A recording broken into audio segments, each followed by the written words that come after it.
Hi my dear students and respected teachers. ఈ రోజు ఈ వీడియో అనేది 10వ తరగతి చదువుతున్నటువంటి మార్చి లో పబ్లిక్ ఎగ్జామ్ అయిపోతున్నటువంటి విద్యార్థులకు ఎంతగానో ముఖ్యమైన వీడియో.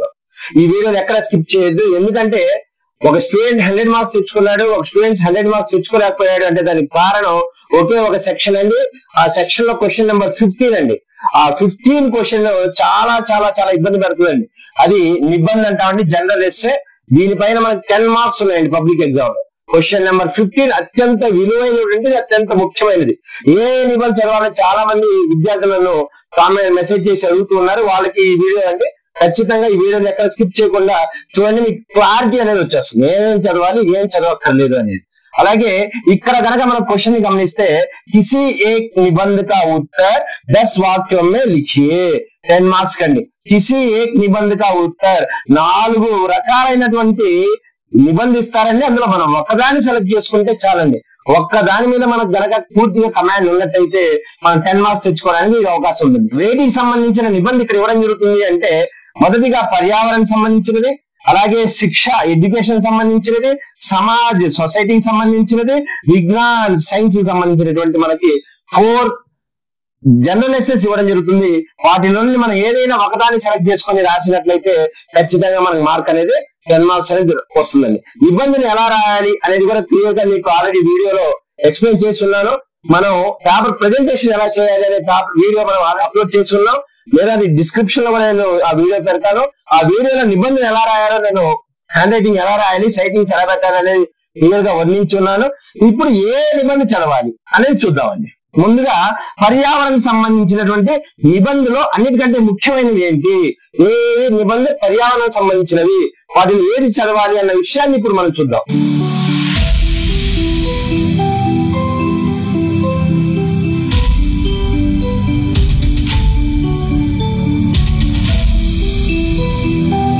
అంటే ముందు ఏమేమి చదవాలి, అసలు ఏమేమి చదవాలో చెప్తాను, ఏమేమి మనం చదవడానికి అవకాశం ఉందో చెప్తాను.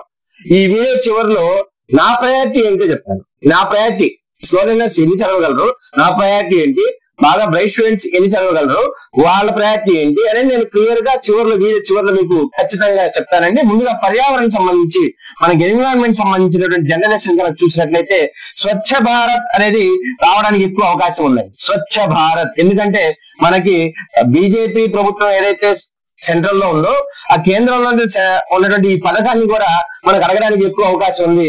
అలాగే పర్యావరణ పొల్యూషన్, ఇది లాస్ట్ టైం ఎగ్జామ్ లో అడిగారండి. మార్చిలో మనకి లాస్ట్ మ్యాచ్ లో మనకి పర్యావరణ పొల్యూషన్ వచ్చింది కాబట్టి ఇది సెకండ్ ప్రయారిటీగా ఇచ్చాను. జల సంరక్షణ అనేది మనకి 11th lesson Jal he Jeevan ఉంది కాబట్టి జల సంరక్షణ అనేటువంటి ఖచ్చితంగా నిబంధన రావడానికి అవకాశం కూడా ఉంది. జల సంరక్షణ అనేటువంటి నిబంధన కూడా మనం నేర్చుకోవాల్సి ఉంటుంది.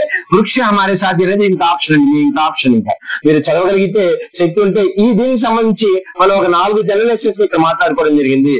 సో స్వచ్ఛ భారత్, పర్యావరణ ప్రదూషణ, జల సంరక్షణ, వృక్ష హమారే సాథీ.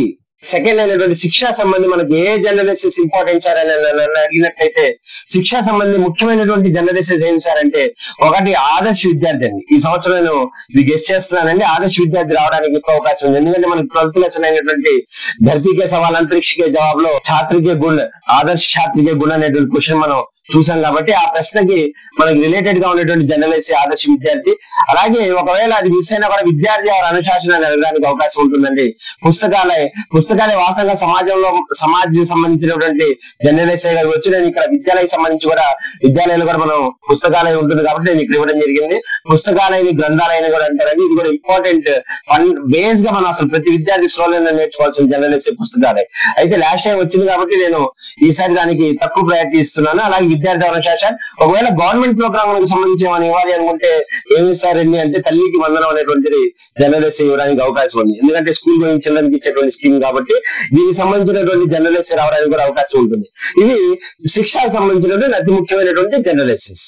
అలాగే నెక్స్ట్ వన్ చూద్దామండి. ఇప్పుడు చూసినట్లయితే సమాజ్ సంబంధించండి. సమాజ్ సంబంధించి మనకి ప్రియ త్యోహార్, ఇది లాస్ట్ టైం ఎగ్జామ్ లో అడిగారండి. ప్రియ త్యోహార్ అంటే మనం దీపావళి రాయొచ్చు, సంక్రాంతి రాయొచ్చు, రంజాన్ రాయొచ్చు, మీకు క్రిస్మస్ రాయొచ్చు, ఏదైనా ప్రియ త్యోహార్ అంటాడండి. లేదా ధార్మిక్ త్యోహార్ అంటాడు. ప్రియ త్యోహార్ అనే పేరుతో గానీ, ధార్మిక్ త్యోహార్ అనే పేరుతో గానీ, అలాగే దీపావళి అనే ప్రత్యేకంగా పేరుతో గానీ అడగొచ్చు ప్రియ త్యోహార్. అలాగే రాష్ట్రీయ త్యోహార్ అండి, ఇది ఇంపార్టెంట్ అండి. ఈసారి మనకి ఇది ఇంపార్టెంట్ అండి. ఎందుకంటే రాష్ట్రీయ త్యోహార్ లో మనకి స్వతంత్ర దివస్ అడగొచ్చు, గణతంత్ర దివస్ అడగొచ్చు. అలాగే మనకి October 2 గాంధీ జయంతికి సంబంధించి కూడా అడగడానికి అవకాశం ఉంది. సో రాష్ట్రీయ త్యోహార్ అనేది మనకి ఇంపార్టెంట్ అండి. సంబంధించి సమాచార పత్ర, రాష్ట్ర భాష హిందీ కూడా అండి. ఎందుకంటే రాష్ట్ర భాష హిందీ లాస్ట్ టైం ఎగ్జామ్ లో వచ్చింది, అయినా కూడా రాష్ట్ర భాష హిందీ మనకి 6th లెసన్ అంతర్రాష్ట్రీయ స్థాయి పర్ హిందీ ఉంది కాబట్టి రాష్ట్ర భాష హిందీ కూడా.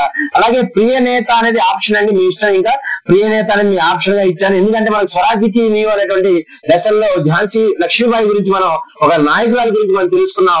అంటే ఒక నాయకుడు. అలాగే అబ్దుల్ కలాం గారి గురించి ధర్తీకే సవాల్ అంతరిక్షకే జవాబ్ లో అబ్దుల్ కలాం గారి గురించి, కేసీ థామస్ గురించి, శాంతి గ్రామంలో నెల్సన్ మండేలా గురించి, మదర్ తెరీసా గురించి, ఇలా నాయకులకు సంబంధించి కూడా మనకి ఒక ఎస్సే రావడానికి అవకాశం ఉంది. కాబట్టి ఇక్కడ ప్రియ నేత మహాత్మా గాంధీ గానీ మీకు ఇష్టమైనటువంటి నాయకుడి గురించి కానీ మీరు రాయడానికి, నిబంధన రాయడానికి అవకాశం ఉంది.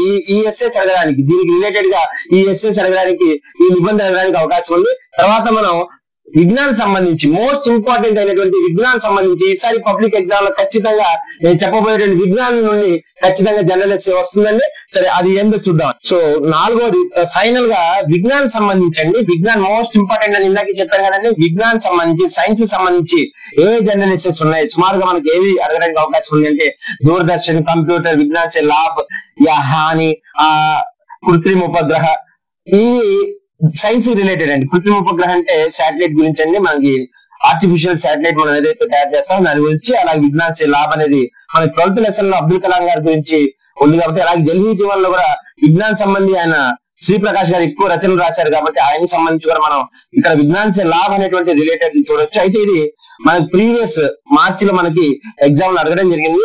సో నా ఉద్దేశంలో ఈ రెండు ఇక్కడ చాలా చాలా చాలా ఇంపార్టెంట్ పాత్రను పోషిస్తాయండి. దూరదర్శన్, కంప్యూటర్.